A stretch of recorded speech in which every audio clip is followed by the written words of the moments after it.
Today we're going to talk about a philosophy that really cuts through all the noise out there. This isn't about motivational shouting or finding the next secret life hack.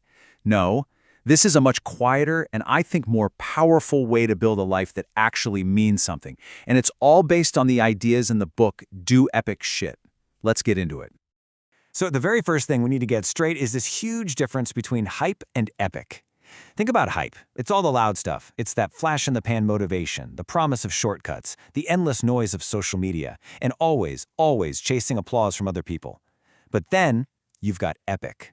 And that's all internal. It's about having crystal-clear purpose, the quiet discipline to get things done, the power of consistency day in and day out, and living a life that's truly aligned with who you are. And that really gets to the heart of it. An epic life doesn't just happen by accident. You don't get hyped up and stumble into it. No. It's something you build, very deliberately, brick by brick.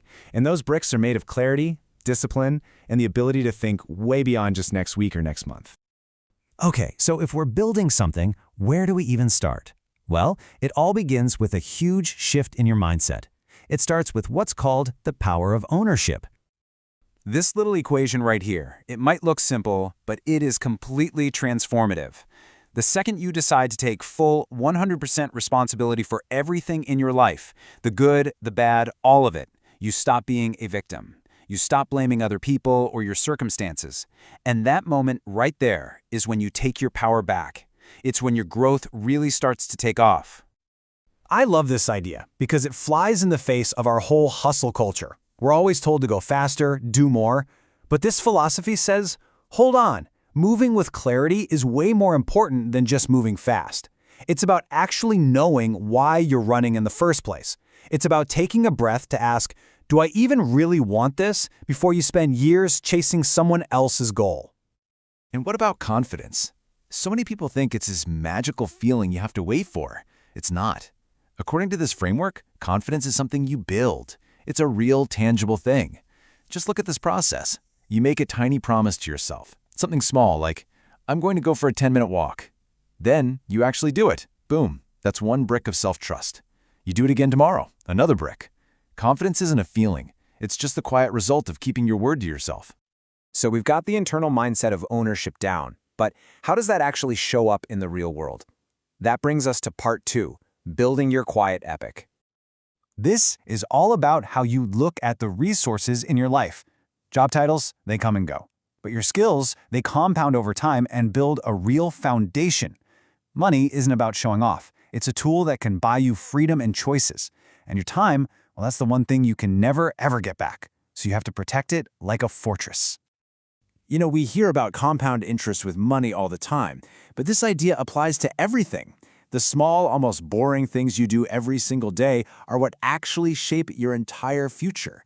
Those tiny actions stack on top of each other, one by one, until they create this unbelievable momentum.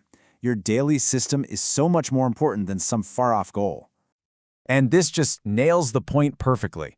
It's not about that one heroic, intense effort, like staying up all night to finish a project. That's just intensity. And honestly, it just leads to burnout. The real magic is in showing up day after day, especially when it's boring. That quiet, relentless consistency is where all the real growth happens. And let's be real for a second. None of this works if you don't have a solid base to stand on. Your health, your sleep, what you eat, moving your body. That's not some luxury or an afterthought. It is the absolute non-negotiable foundation for everything else you want to do. If that foundation cracks, the whole building of your ambition just comes tumbling down. So these daily actions are incredibly powerful, but they only really work if you can stick with them when things get tough. And they will get tough. That means we have to zoom out and talk about playing the long game. How do you deal with setbacks? Well, this is a total reframe of what failure even means. It's not a final judgment on you or what you're capable of, not at all. It is simply information. It's data telling you, hey, that approach didn't work. And now you can use that data to adjust your course and move forward, but this time a little bit smarter. And then there's the big one, fear. The book asks this question because it's a reality for all of us. The secret isn't to somehow become fearless. Fear just means you care. Courage isn't the absence of fear, it's making the choice to act even when you feel it. If you wait for the fear to go away, you'll be waiting forever. This visual really puts it all into perspective. Real value is almost never built in days or weeks. But when you start thinking in decades, you see what actually compounds over time. Your skills slowly turn into mastery. Your reputation becomes rock solid. Your health pays you back. And your relationships become deep and meaningful. The truly epic stuff just takes time. So if you're playing the long game, building for decades, and navigating fear and failure, what are you actually building towards? And that brings us to the most important part of all, defining success on your own terms. You know, society has a pretty loud definition of success, doesn't it? It's on the left. It's about being famous, getting rich quick, showing off what you have. But on the right, that's your potential definition. It's quiet. It's internal. It's about owning your life, the freedom that comes from discipline, and living with purpose. Success becomes about alignment, not applause. And honestly, this one sentence just says it all, doesn't it? The most meaningful, impressive things in this world are usually built in the quiet moments, the early mornings, the consistent practice, the hard choices you make when nobody else is even watching. We're going to end with this last thought from the book, and it's really two things at once.